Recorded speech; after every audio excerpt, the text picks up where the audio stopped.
Dr. Lech. In 1911, Lugner fled further into the east, into what is now the Czech Republic, to avoid conscription in World War I raging in Western Europe. Arriving in the city of Rakovnik, west of Prague, with a suitcase and a letter of introduction, he called on Dr. Ferdinand Lech.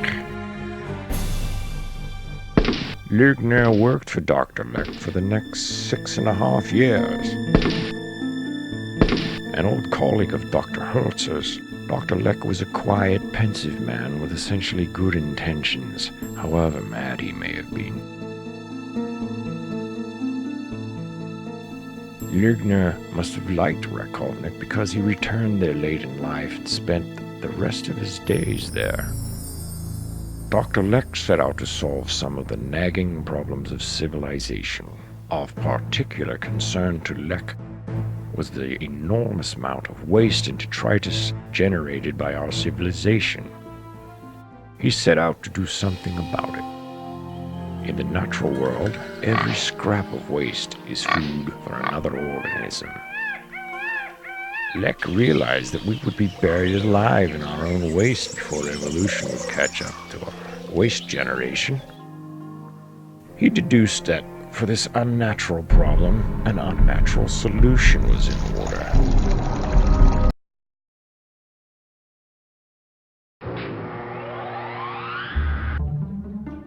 He set out to create the gastropod, that is literally walking stomach. A man-sized creature, in most cases, which is mostly mouth and stomach, and gives new meaning to the term omnivore. It is capable of digesting nearly everything. Dr. Lech designed his creatures so that each is specialized in digesting a different class of material.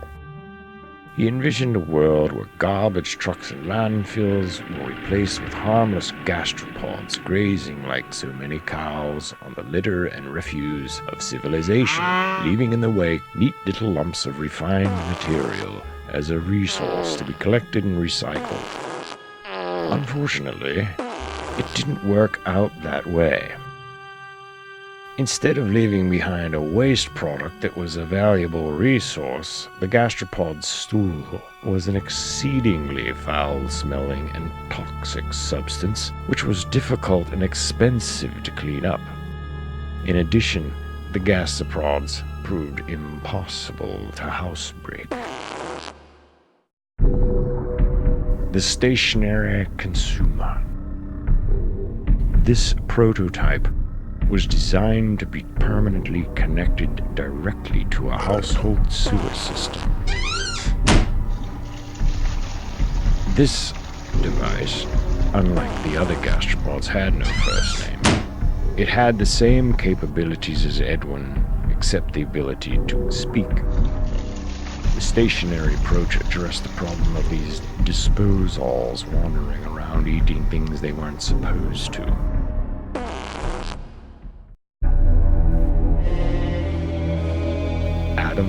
Scherer. This specimen, Adam being the name of the first in a series, is aptly named. Having not much in the way of a digestive system, the shredder was designed to do just that, to reduce things to smaller bits of those things.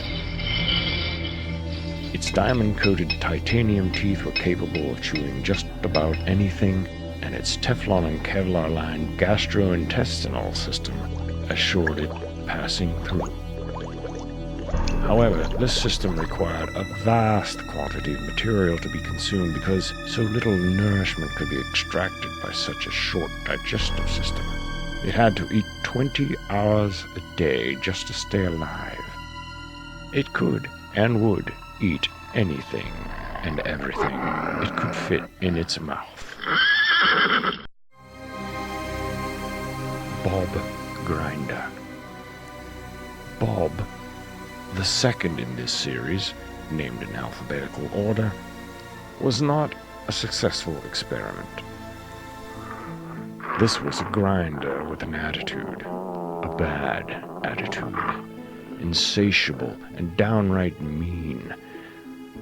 Locked securely in his cell, alone only with his appetite, Bob ended up eating himself, or at least all the parts it could fit into its mouth. Carl Scherer. Carl, a more docile specimen than Bob, was strictly vegetarian. Besides the mountains of mulch Carl provided, he also generated copious quantities of high-octane methane. So much so that he could not be kept indoors. Carl was killed when the small barn he was housed in accumulated too much of this gas and exploded. The Manwin. Designed as a disposal unit for the heads, tails, and fish guts waste generated at a fish processing plant, the Manwin was truly a freak. This particular Manwin, Chet, was a real character.